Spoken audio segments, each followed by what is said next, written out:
Got to make your workspace very color-free. I'm going to move it here, and therefore only what you see in front of you is what we're working with. But you got both of those right. Very good. Very good. Mind sight is something that we all have. We're all born with it. And some people have had it operate spontaneously, especially when they're young. But most would have to develop it. And I've developed mine, and I can see colors, I can see symbols, I can see letters, I can see images, but they're very hazy, and you have to get very relaxed to do this.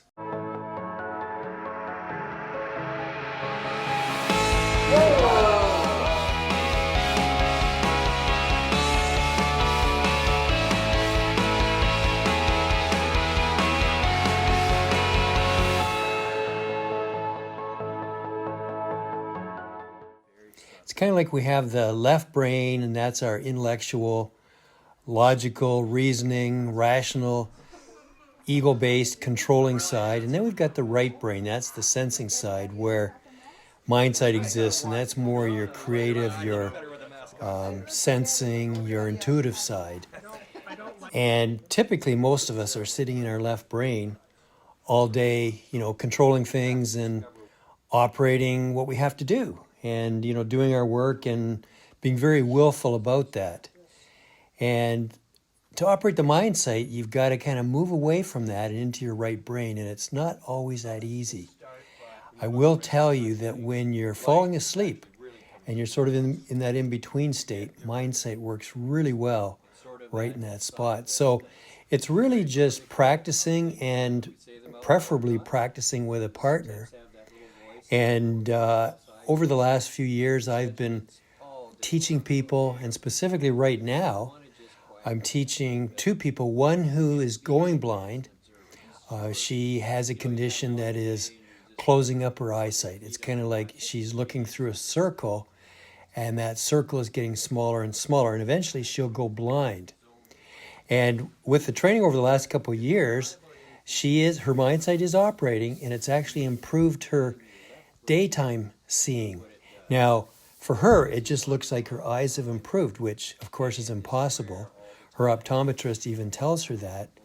But being that your sight is in the visual cortex in your brain, and the mind sight is in your brain as well, she just knows she's seeing better. She's improved by one full prescription.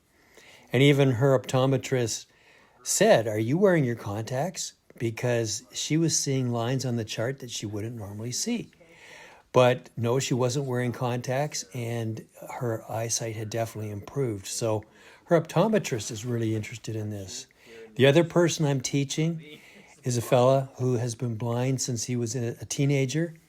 He was born with double glaucoma, and so he only had 30% sight eventually in one eye to start with. And then as a teenager, he got, punched in the eye, unfortunately, and lost that sight that he did have. So he's been blind since being a teenager, and he's taking mind sight right now.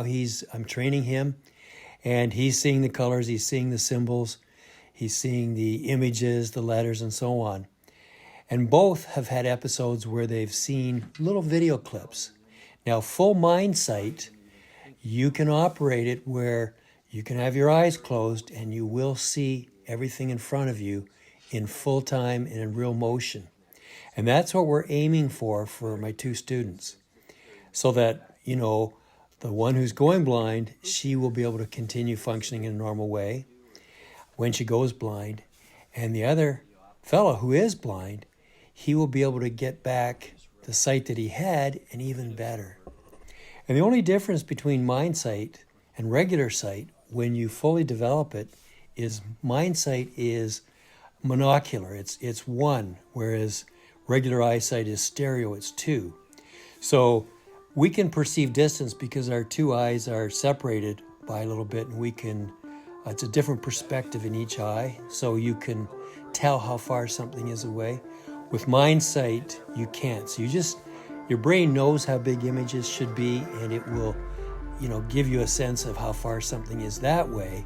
You just don't have the sort of parallax where you have the stereo. So what you have to do to determine how far something is away when you use mind sight is just move your head so you get different views, and your brain will put those two views together, or those several views together, and you'll be able to determine how far something is away. And it takes time. Young kids can open this up in just days or a few weeks at the most. Adults, it can take months or even a few years.